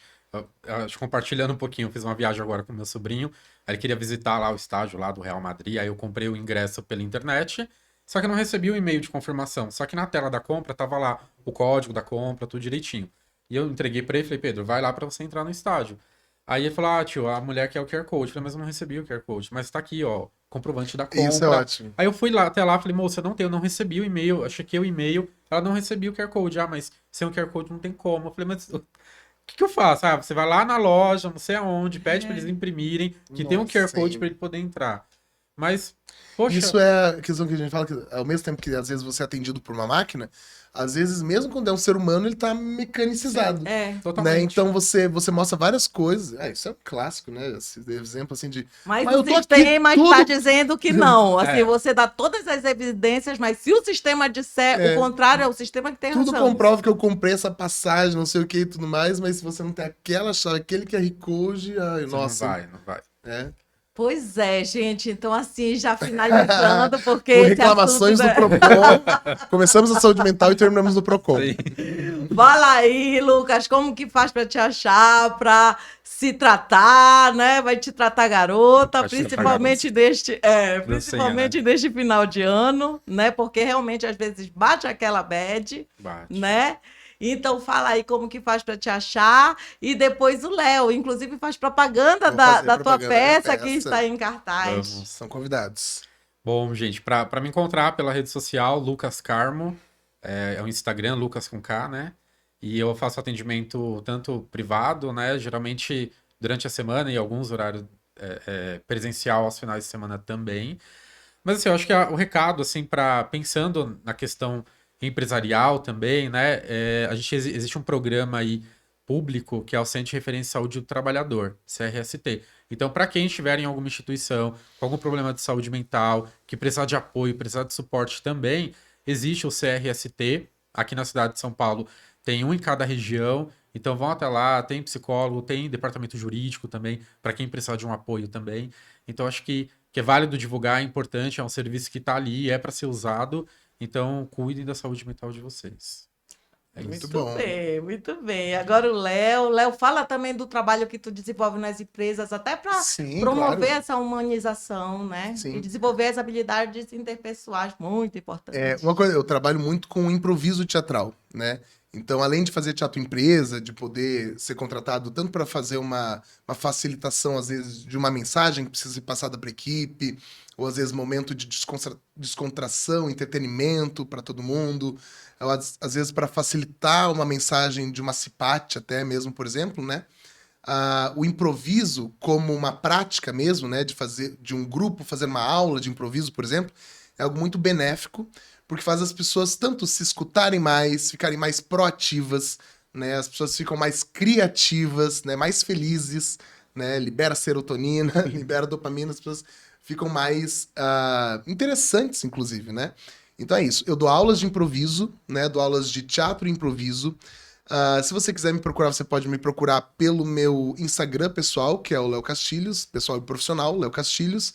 E também pelo @improclube, que é a escola de improviso da qual eu faço parte, e que é uma escola que a gente já está aí há uns 5 anos, né? Começamos no online, na época da pandemia, tivemos mais de 400 alunos já, e estamos aí dando aulas de improviso, ligados a autoconhecimento, ligados também a empresas, a grupo, muita parte artística também. E é isso. Se você quiser, eu dou aulas de teatro particular, dou aulas para grupos e também estou em cartaz com uma peça de teatro muito boa, não é porque eu faço, né? Na verdade, eu faço porque é muito boa, que se chama Coronel Mostarda com a Chave Inglesa na Cozinha, que é uma peça de improviso baseada no jogo Detetive. Então é uma peça inteiramente improvisada, do começo ao fim, em que a gente sorteia as cartas lá na hora. Então quem matou quem, com que arma, em que local, bem que nem o jogo. E é uma peça em que é isso, a gente vê toda noite, né, uma história diferente acontecendo, né, e um crime diferente que aconteceu. Então é uma peça de comédia, é muito divertido, é muito engraçado.